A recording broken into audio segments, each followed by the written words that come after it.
Welcome back to channel Rudy Konsultan, channel yang membagikan tentang informasi perpajakan dan tutorial tentang aplikasi perpajakan. Di video kali ini gue mau review yaitu bagaimana cara pembuatan faktur pajak.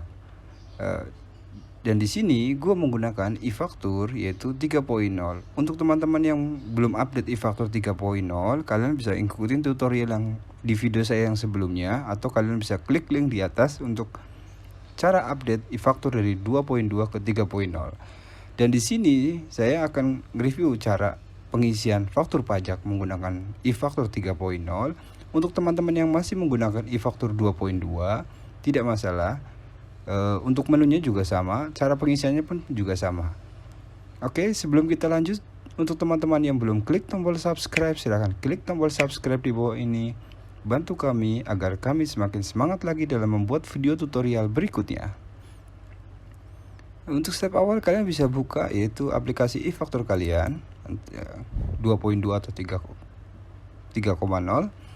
Dan di sini kita klik e-tax invoice. Tunggu sampai e-faktur itu terbuka, dan di sini pastikan di sini e-fakturnya saya sudah buka. Nah, jika kalian ada problem itu, mungkin ada e-faktur yang sudah kebuka, terus kemudian kita tinggal buka e-faktur kembali. Jika dalam satu komputer kalian ada dua e-faktur, itu tidak bisa berjalan bersama, memang harus satu persatu.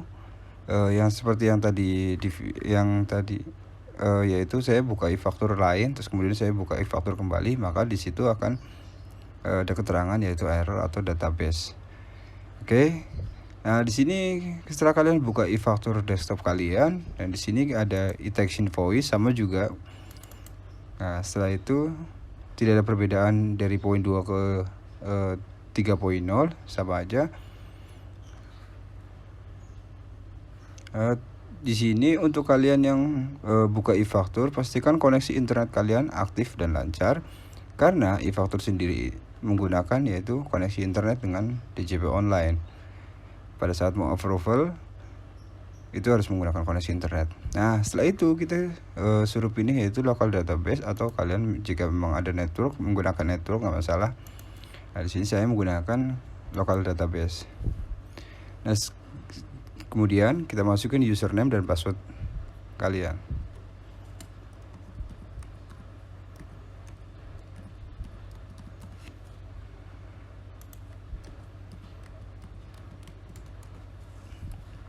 Setelah kita login, maka kita dihadapkan dengan yaitu informasi tentang perusahaan kita atau informasi tentang wajib pajak. Nah, di sini saya menggunakan aplikasi versi 3.0.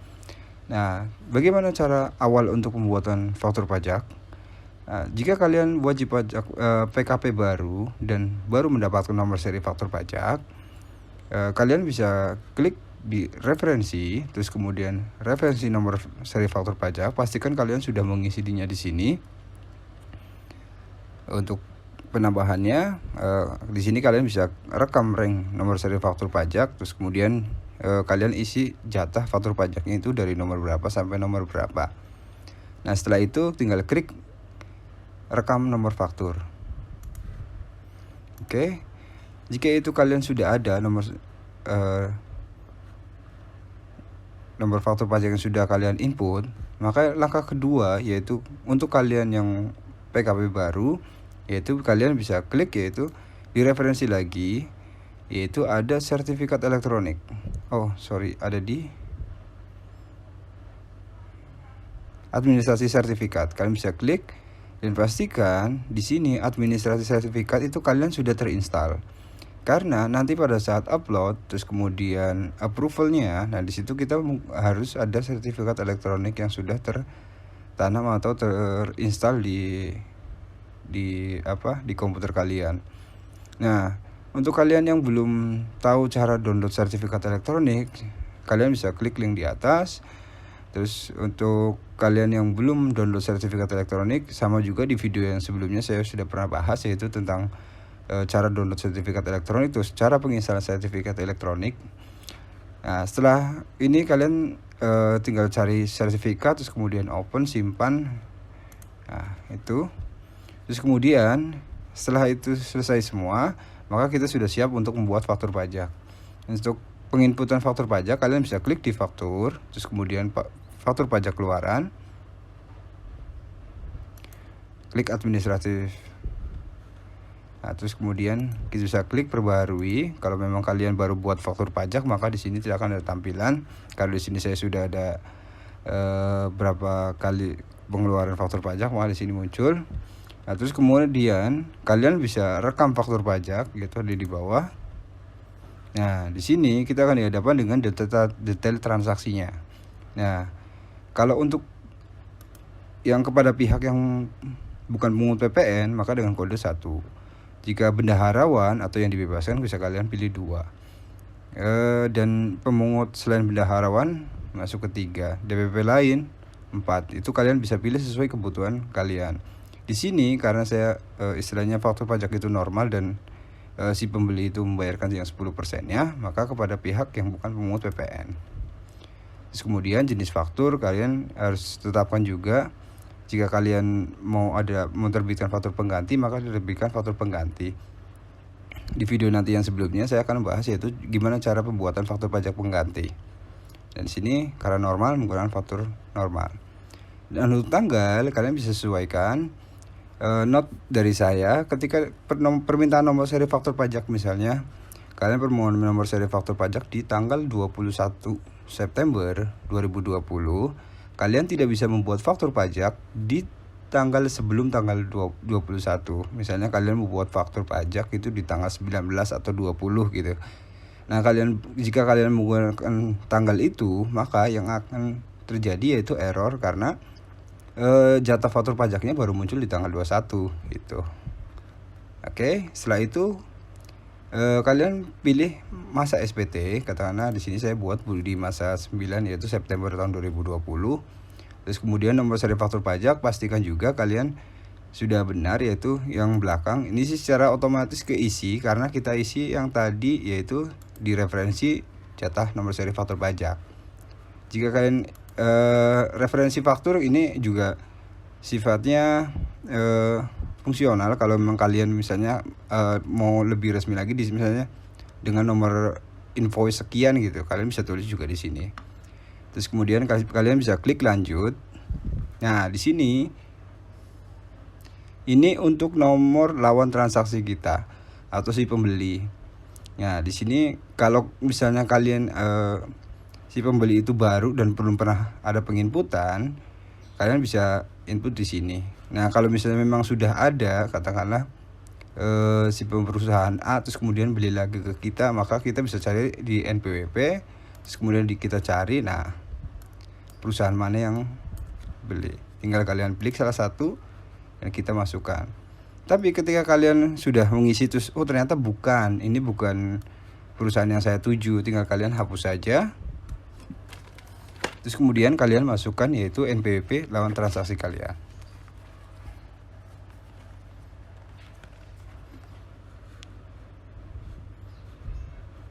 Di sini saya contohkan yang saya sudah ada. Nah, setelah ini selesai, maka kita bisa klik lanjutkan. Nah, di sini kita diwajibkan untuk merekam transaksi. Rekam transaksi itu sendiri apa sih? Katakanlah simpelnya di sini kan bergerak di bidang service. Katakanlah misalnya pas pada saat klik rekam transaksi, nah di sini ada kode. Kode itu sendiri kalau jika kalian misalnya perusahaan yang katakanlah mempunyai kode barang, katakanlah misalnya kipas dengan kode barang 01 gitu, terus kemudian AC dengan kode barang 02 gitu. Memudahkannya apa? Ketika kalian klik angka 01, enter. Nah, di sini akan muncul servat AC mobil dan lain-lain. Nah, tapi jika kalian katakanlah terlalu banyak kodenya, kalian bisa langsung isi di poin ini. kalian bisa isi di langsung nama aja, katakanlah di sini yaitu misalnya busi. Nah, kemudian kita enter. Nah, di sini kode busi saya udah pernah ada, yaitu di 013. Kalau kalian yang belum ini, berarti tinggal input yang di atas, terus kemudian kasih nama, di save, nanti otomatis pas begitu masukin di sini, yaitu saya masukin 013, enter, sudah pasti masuknya busi. Nah, di sini harga satuannya saya anggap 100.000. Terus kemudian nilai barang, jumlah barang kalian bisa sesuaikan. Kalau memang tidak ada jumlah barang, maka kalian isi ya 1 atau 0. Nah, setelah itu di sini harga total itu sesuai dengan yang di atas, diskon kalau memang di perusahaan kalian memang ada diskon, katakanlah misalnya 10%, maka di sini akan otomatis itu turun. Katakanlah di sini kan diskonnya berbentuk rupiah, katakanlah diskonnya 1.000 gitu.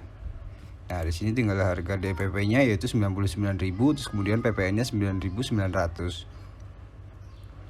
Nah, di sini kita bisa klik simpan. Nah, dia akan menanyakan apakah akan mengidentifikasi detail transaksi baru, katakanlah yaitu ada pembelian busi dan shopbacker atau apa gitu. Kalian bisa, habis itu kita klik yes. Nah, di sini kita masukin misalnya shopbacker gitu. Tadi kan ada kodenya dan sekarang yang nggak ada.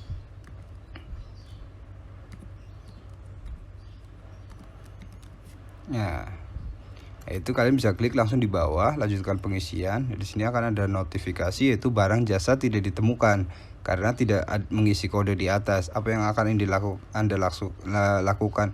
Apakah rekam barang jasa baru atau lanjutkan pengisian? Nah, di sini fluktuatif. Kalau saya sendiri lebih cenderung lanjutkan pengisian. Nah, habis itu kita bisa masukin yaitu misal harganya 50.000. Ya, setelah itu jumlah barang saya anggap 2. Ya, di sini tidak ada diskon. Dasar pengenaan pajaknya yaitu 100.000, PPN-nya yaitu 10%-nya yaitu 10.000. Terus kemudian kita klik simpan. Jika tidak ada transaksi baru lagi, tinggal kalian tekan no. Nah, di sini akan muncul yaitu busi 1, terus kemudian shopbacker 2. Nah, di sini kita akan dipilih yaitu di bawah itu ada uang muka dan pelunasan. Jika memang transaksinya termin atau pembayarannya berulang, maka kalian bisa katakanlah klik uang muka, DPP-nya berapa. Di sini kan 199, katakanlah awalnya DP-nya cuma 99.000 gitu. Dari nilai kontraknya tuh 199 gitu. Terus kemudian PPN-nya, nah kalian bisa isi 9.900. Gini. Terus kemudian kalian bisa klik simpan. Ya. Nah, di sini akan ada notifikasi lagi, dokumen faktur berhasil disimpan. Apakah Anda akan membuat faktur baru? Ketika iya, maka kalian tinggal tekan yes. Kalau ketika enggak, kalian tinggal tekan no. Oke, setelah itu muncul di sini kan yang perlu kalian lakukan adalah refresh atau diperbaharui, yaitu atau bisa menggunakan Ctrl F5. Terus kemudian karena di sini saya udah banyak yaitu lampirannya, maka kita bisa klik ke sheet yang nomor 2. Nah, di sheet nomor 2 ini transaksi ini muncul. Ketika kalian rasa oh ternyata ada yang perlu direvisi, kalian tinggal bisa klik menu ubah di sini. Kalian bisa klik menu ubah, terus kemudian lanjutkan. Misalnya ada yang perlu dikoreksi adalah NPWP misalnya, oh ternyata bukan yang beli bukan sekretariat ini, yang lain. Kalian bisa klik F3 atau cari, terus kemudian kalian pilih ataupun kalian bisa input secara manual. Kalau untuk input secara manual kalian harus isi langsung di sini sesuai dengan NPWP-nya. Nanti pada saat di enter nanti akan muncul, kita disuruh menambahkan yaitu lawan transaksi yang baru. Oke, kalau memang ada yang perlu direvisi kembali, kalian bisa klik lanjutkan kembali. Nah, terus di sini misalnya mau ada penambahan item gitu, misalnya Tadi kan cuman busi dan shopbacker, terus kemudian ada lagi misalnya spion gitu. Nah, kalian bisa rekam lagi. Terus di sini tinggal kalian kasih nama atau kalian bisa isi kode yang sesuai dengan kode barangnya.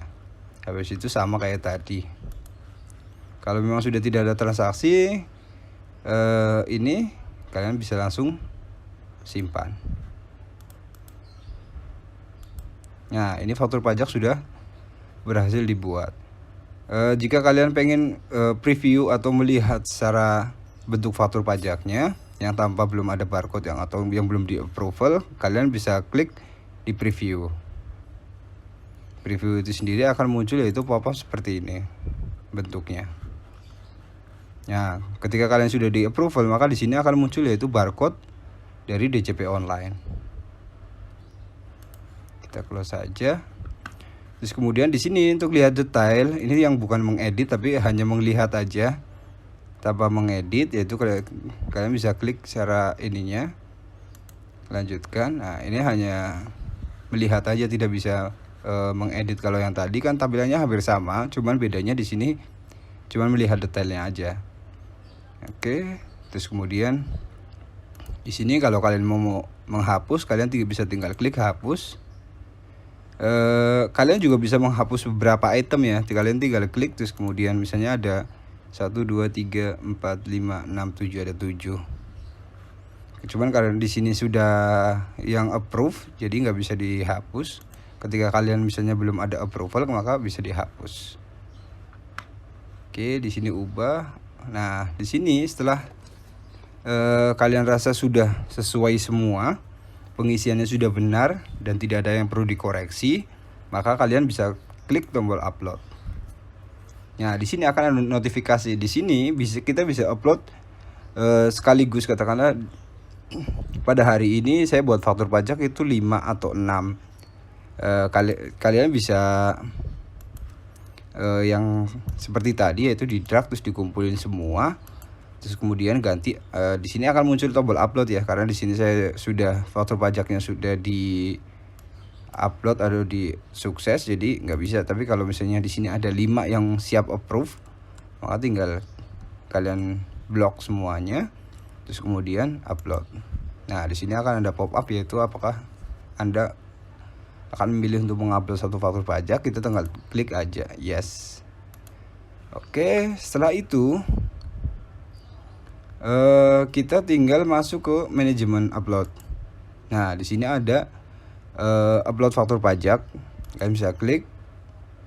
Nah, di sini ada tombol yaitu start uploader. Nah, kalian bisa klik start uploader.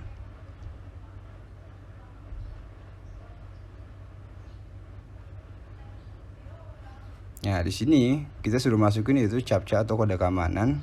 Jika di sini agak ribet, kalian bisa refresh lagi, cari yang termudah agar menanggulangi kesalahan penulisan. Nah, di sini kita tulis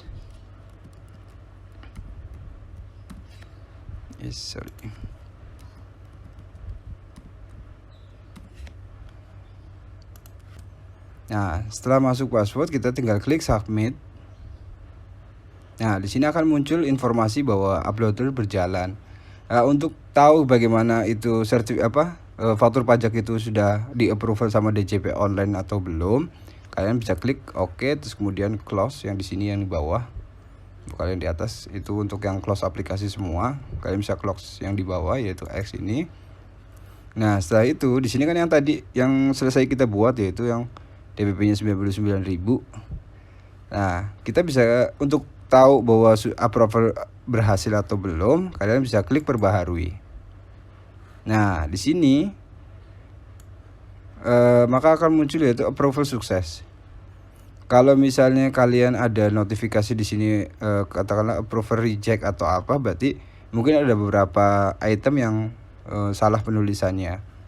Nah, setelah ini udah jadi, kalian bisa klik PDF, yaitu untuk mencetak atau kita kasih ke si pembeli dalam bentuk format PDF. Misalnya di sini saya taruh di desktop.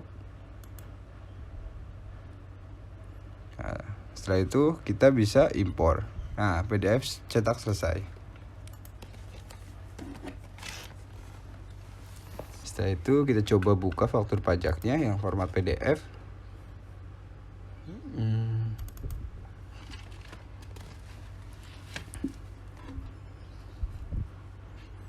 Nah, ini udah jadi faktur pajaknya.